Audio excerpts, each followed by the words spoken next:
दोस्तों नमस्कार। कुछ इन्फॉर्मेशन जो पेंशनर से रिलेटेड है, क्या हो रहा है, क्या स्ट्रेटजी बनाई जा रही है पेंशनर एसोसिएशंस द्वारा, ये मैं आपसे शेयर करूंगा। और पेंशनर्स की अन्य एसोसिएशंस में क्या क्या स्टेटस है या क्या आज की स्थिति है वो मैं आपसे शेयर करूंगा। तो सबसे पहले मैं ये बता दूं कि एआईबी पार्क एक बड़ी एसोसिएशन है पेंशनर्स की। उसने एक सर्कुलर जारी किया है अपने मेंबर्स को, पहले भी जारी किया था और इस बार भी जारी किया है। उन्होंने सजेशंस मांगे हैं कि वो चाहते हैं कि एक चार्टर ऑफ डिमांड जो आपकी वेज रिवीजन का बनेगा, मतलब जो वर्किंग एसोसिएशंस का, उसके साथ ये अपना भी सबमिट करेंगे।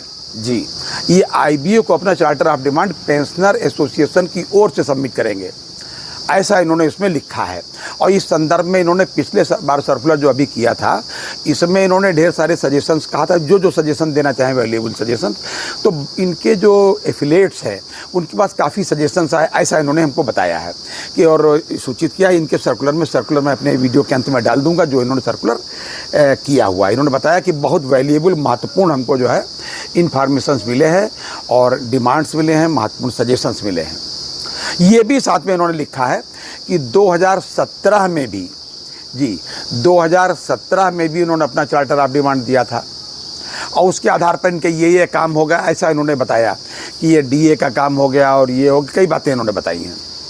कुल मिलाकर के ये उन्होंने कहा है कि अब चार्टर ऑफ डिमांड पेंशनर्स की तरफ से होना चाहिए, वो हम सबमिट करेंगे। क्या क्या होना चाहिए आप राय दीजिए, और इसकी अंतिम तारीख, मतलब राय जो आप दे सकते हैं, जो सुझाव दे सकते हैं, जो इनके एफिलिएट सुझाव दे सकते हैं, वो 15 तारीख रखी गई, यानी कि 15 जून तब तक आप दे दीजिए।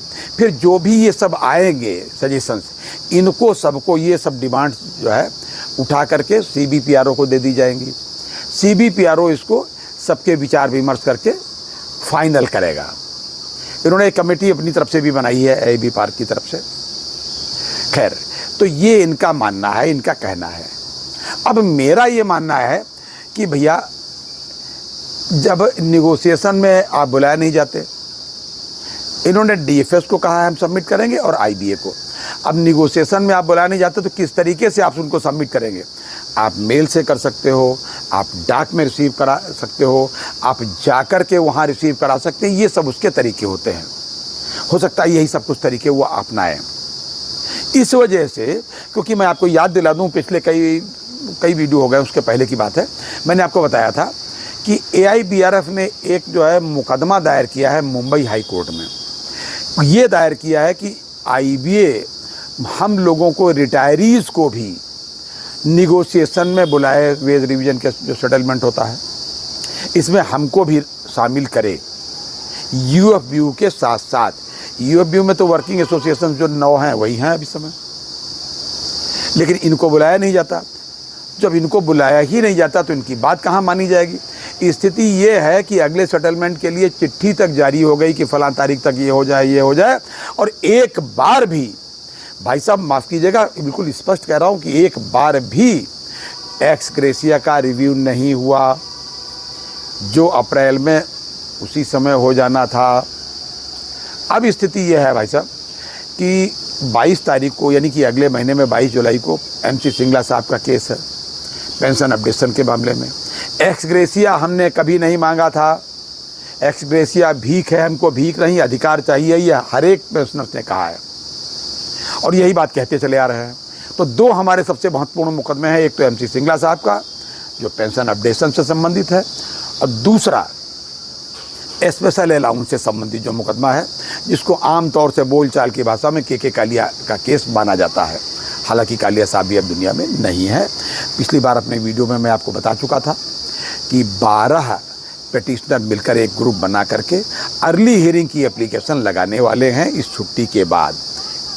मतलब जब कोर्ट फिर से सामान्य लोगों के लिए खुलेगा 12 जुलाई के बाद, तो एप्लीकेशन मिल करके लगाएंगे कि इसको अर्ली हियरिंग इसकी कर ली जाए, और साथ ही हमारा लोगों का 12 लोगों का जो अलग अलग केस है, इनको बाबूराम कश्यप साहब के केस के साथ जोड़ दिया जाए। क्योंकि वो, मतलब वो लिखेंगे क्या, मतलब बताया उन्होंने, क्योंकि वो केस हाई कोर्ट से जीत के आया हुआ है और उसका जो भी फेट होगा हमको मान्य होगा। ये बात एक उत्तर प्रदेश से एक पिटिशनर हैं आरती प्रसाद सिंह जी, यूको बैंक के डीजीएम रहे हैं, वो भी पेटिशनर हैं, उनकी लीडरशिप में ये काम हो रहा है। Uttar Pradesh bank pensioner forum भी इसकी पुष्टि कर चुका है। एक तरफ तो ये है कि भाई ये इन्होंने सजेशंस मांगे हैं, मेरी यही चिंता है कि भाई इनकी जब बात कोई सुनता ही नहीं है तो आप मांगेंगे किस तरीके से। लेकिन ऐसा नहीं कि मांगना कोई गुनाह है, मांगना तो चाहिए ही, लेकिन तरीका उसका और ज़बरदस्त जोरदार होना चाहिए।